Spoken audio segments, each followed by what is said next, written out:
Mr. Parker, we were talking about the tapes hearings that you prepared for. The tapes hearings were about the missing tapes. Right. Did you participate at all in preparing for the 18.5-minute gap investigation hearing? Well, yeah, I mean, they were part of the same hearing. It was all the same hearing. It was just a hearing that got more interesting after the 18.5-minute gap problem. Do you remember Mr. Garment's reaction to Fred Bazard's description of the president's suggestion that a dicta belt be created? I don't. I'm sure he was not thrilled by it.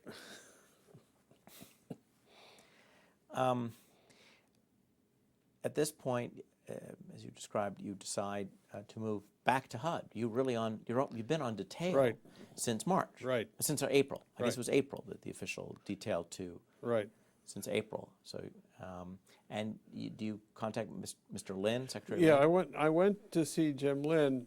The job that I had left no longer existed because the counselor system had been abolished. That, as I understood it, had been the idea of John Ehrlichman, and it was an idea that Roy Ash, as head of OMB, had never cared for, because he saw, I think correctly, that it was some threat to the OMB hegemony over control of the cabinet departments. And so when Ehrlichman left, Ash persuaded the president that by way of being closer to his cabinet officers, that system should be abolished, and it was. So the job for which he had hired me no longer existed. So I went to see Jim Lynn, and he said, "Well, come over to HUD, and we'll find something for you to do." What he found for me to do, in the first instance, was to be his assistant for energy affairs. This was in the midst of the first energy crisis, and so I was to be his assistant for energy affairs, worrying about things from availability of fuel for home builders to insulation standards in houses to projects to explore solar energy heating and all of that sort of thing. So I agreed to do that, and somewhat to my surprise, I'd been at that for a week or two, and Jim said to me, "Well, the home builders are having a big convention down in Houston, and I understand they've got a panel on energy affairs. Why don't you come down? Maybe you'll learn something." So I said, "Well, that sounds like a good idea." And I went down, and it promptly developed that there was a vacancy on the panel, and they wanted me to fill in. And I said, "Well, who were the panelists?" "Well, William Simon, he was the energy czar, and Michael Wright." I said, "Who's Michael Wright?" "Oh, he's the president of Exxon USA." And I said, "Well, let me think about this." And I talked to Jerry Parsky, who was Simon's chief assistant, and I knew somewhat from old days at the Mudge firm. And I said to Jerry, "They want me to be on this panel with your boss." And Jerry said, "Oh, great, you ought to accept the invitation." I said, "Well," I said, what's Simon going to say?" He said, "Well, he's going to pretty much broad brush it." I said, "Well, what's he going to say about how the energy crisis is going to affect the home builders?" And Jerry said, "Well, why don't you cover that?" And I said, "Well, how do I know what sort of regulations you guys are going to adopt?" He said, "You don't think we know, do you?" So I decided that I was as much of an expert as anyone, and I went on the panel, and I don't think made any more of a fool of myself than either Bill Simon or Michael Wright. And I was off and running as an expert on energy affairs, and it was a pleasant change from Watergate. Sure it was. And you were there until 1975? I was actually there. I did the energy thing for several months of '74, And then Lynn asked me to become Deputy General Counsel, and which I agreed to do. I did not want to be nominated to be General Counsel. Nominations for General Counsel of HUD are usually pretty routine affairs, but I thought they might make an exception in my case, and I wasn't very interested in being a part of that exception. So I was Deputy General Counsel under Jim Lynn, and then his successor, Carla Hills, until thank heavens Jimmy Carter got elected, and we all went back to private life, and I returned to the old Mudge firm up in New York. Give us a thumbnail sketch, please, of Jim Lynn. What was he like? Jim Lynn was a terrific guy. He was a corporate lawyer out of the Jones Day firm in Cleveland, had come to Washington as General Counsel of the Commerce Department, had become Undersecretary under Maurice Stans, and then moved to be Secretary of HUD, later appointed by Ford to be head of OMB. Very bright guy, Harvard graduate, been on the Harvard Law Review. Very hardworking. Took very seriously the business of being Secretary of HUD.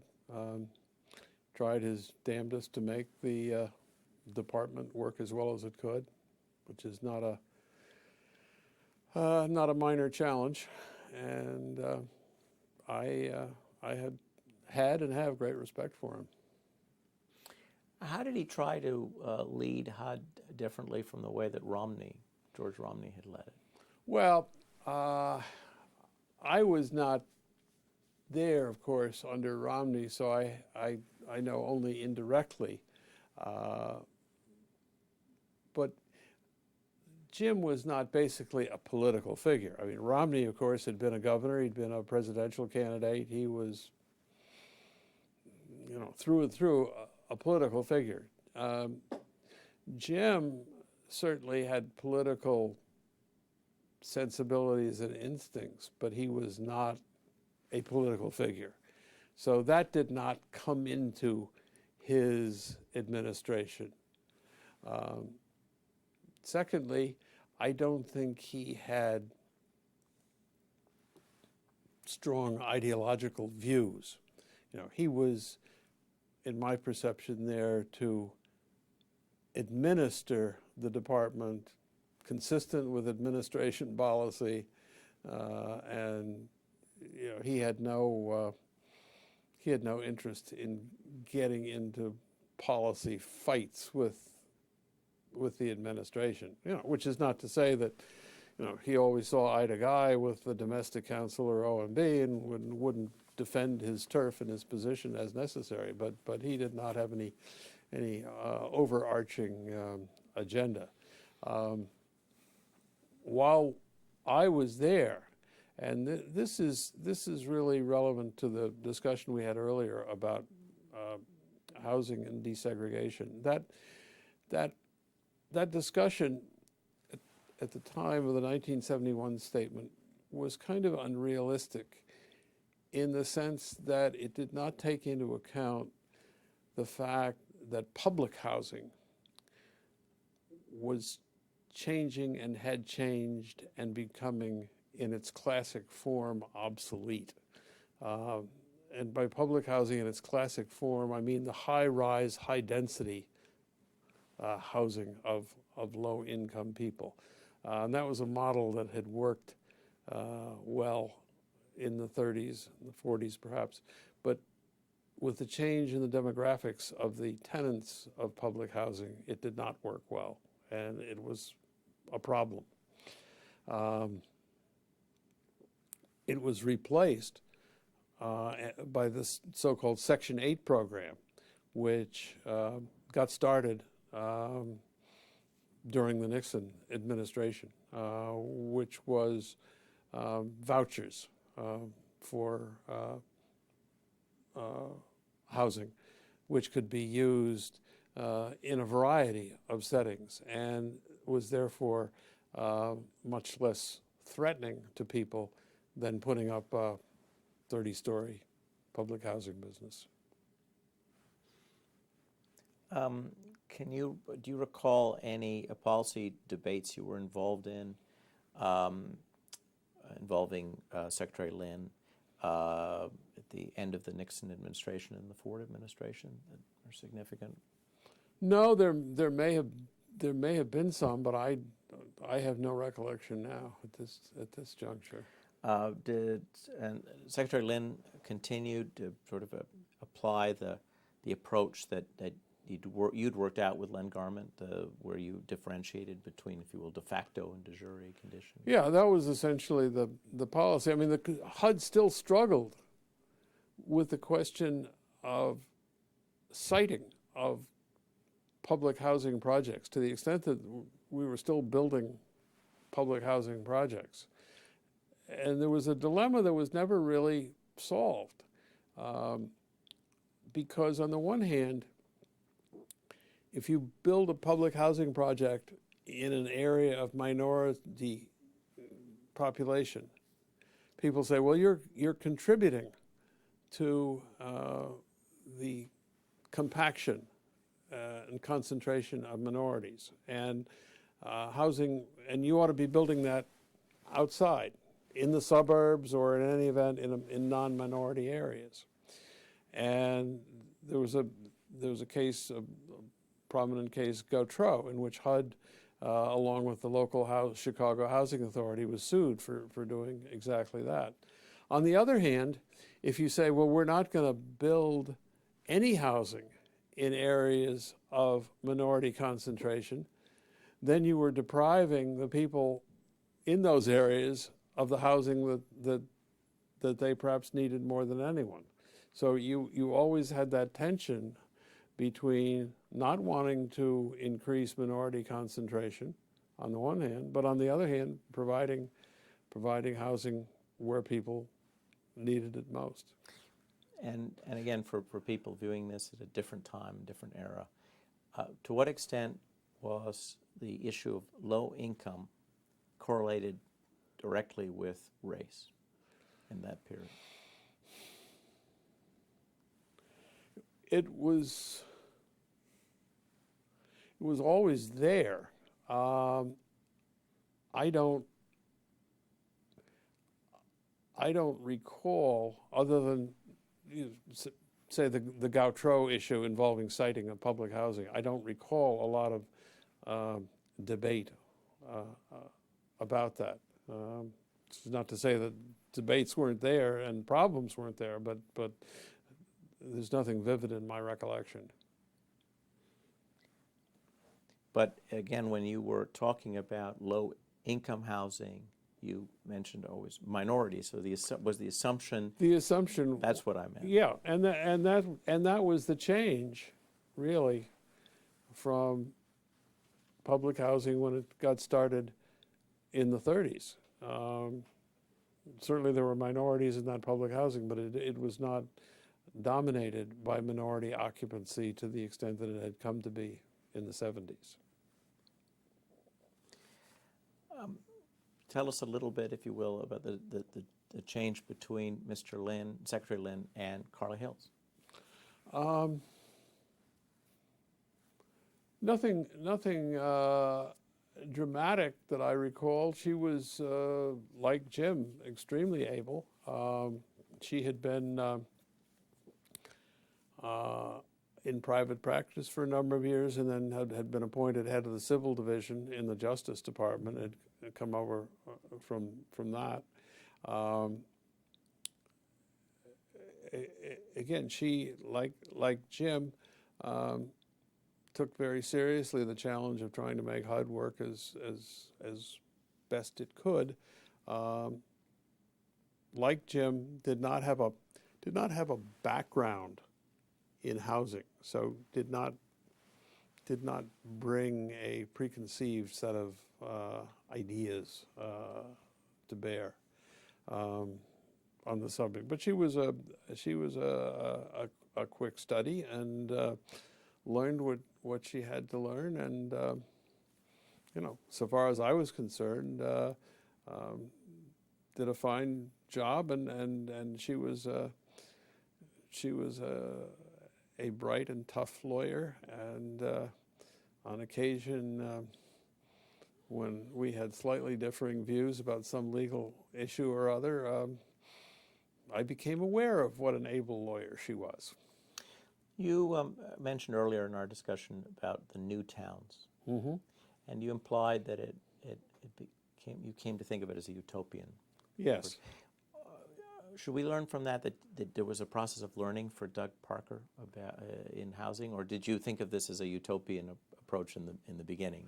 I think in the beginning I didn't have much of a view of it one way or the other, because I didn't know that much about it, and indeed I never became an expert in the subject. That was just among the portfolio of things that I ultimately was concerned with as Deputy General Counsel, and I was simply aware of some of the problems that we had encountered in trying to replicate the experience, and it's just not that easy to do. And I mean, at the time, it was given a lot of emphasis. We had an assistant secretary for new towns, so this was a program of some prominence in the department.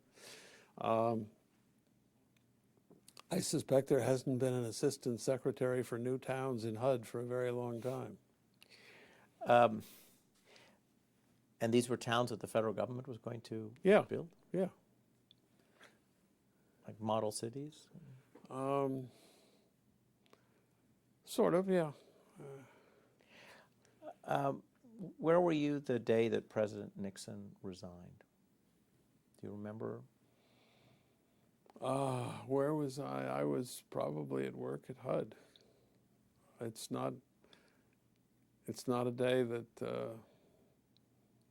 stands out in my memory. Can you share with us any conversations that you might recall with Len Garment about how Watergate ended? Did you ever talk about it? I mean, after you left, he came to rely on your advice. He used to talk to you. I assume that he continued to talk to you. Oh, we continued to talk, and indeed we continue to talk to this day, although not much about those days. I talked to Leonard the other day, and his current project is reading Spinoza. Bless him. No, I think Leonard, as he has written and talked about, was very much supportive of the idea of Nixon getting a pardon from President Ford. Did not favor the idea at all of Nixon being prosecuted, let alone incarcerated. And I agree with him in that. Not that my agreement or disagreement has had any impact on anything.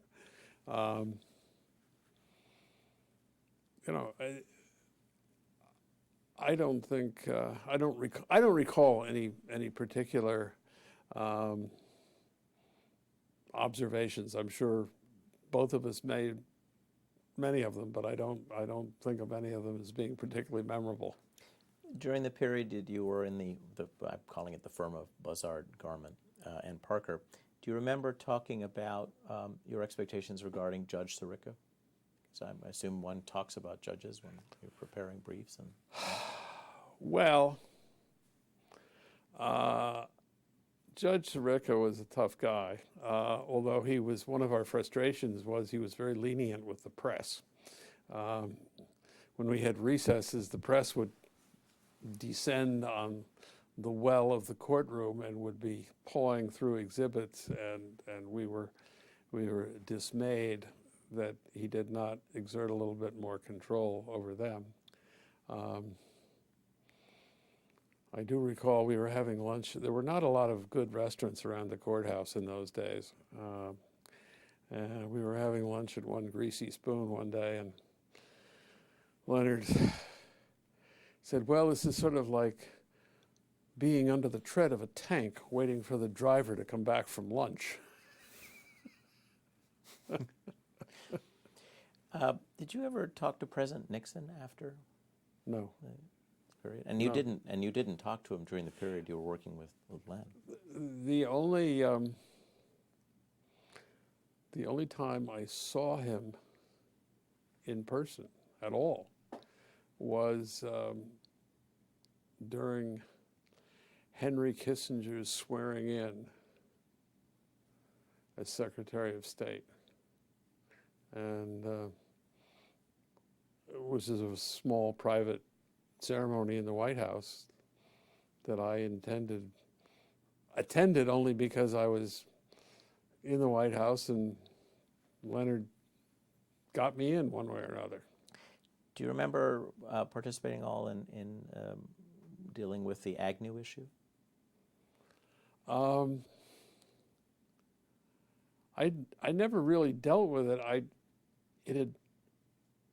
It had bubbled up before I was even aware of it. I remember getting a call from a journalist, Richard Cohen of the Washington Post, who I knew a little bit, and he asked me, well, what about these stories about Agnew? And I promptly assured him that there was nothing to them. And then I went next door to report this call to Fred, and Fred said, well, I'm afraid there is something to them, and sort of brought me up to date. And I also recall a meeting in Len's office at which Bob Bork was present. And Bob assured us that while he had a high regard for Agnew and some of Agnew's political views, that in this case the evidence was inescapable. Was this your only interaction that you can recall with Bob Bork from that period? I went to see him with the HUD General Counsel to talk about the Gautreaux case that I mentioned, involving HUD.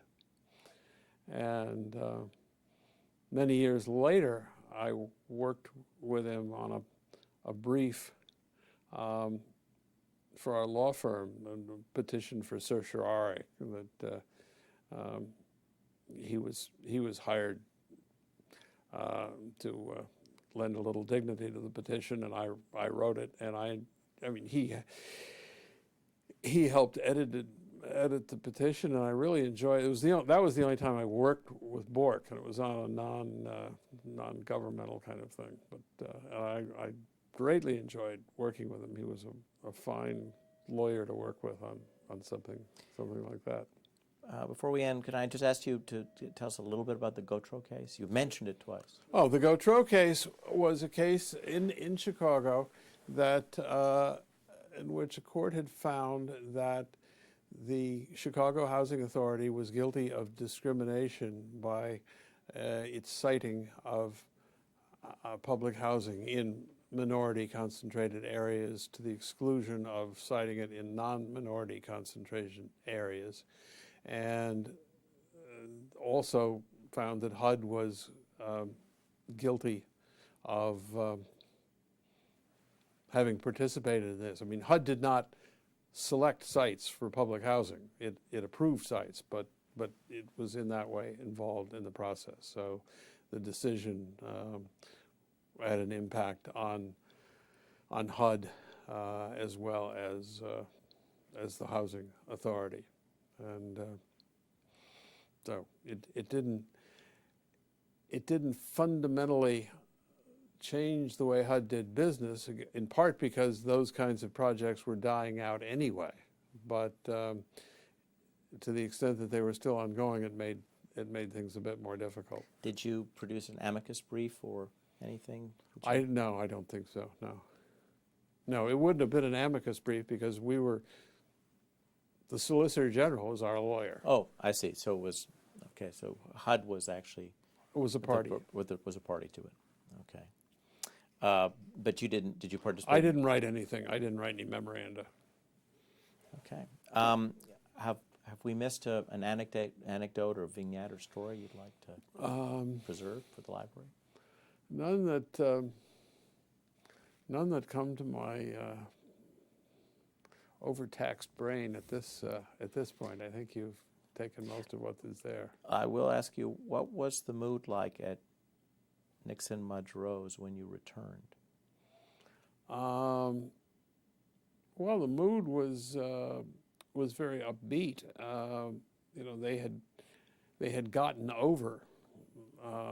This was 1977, and so it had been 3 years nearly since Nixon had resigned, and I'm sure that had been a difficult period for the firm immediately following that. But when I returned, the mood was very upbeat. By that time, Len Garman had returned to the firm, and he was, along with others, instrumental to my coming back. And I did, and I enjoyed my practice there very much until 1995. Mr. Parker, thank you for your time. It's Thank very you. generous of you. Thank you. Thank you, gentlemen. Wonderful. Great.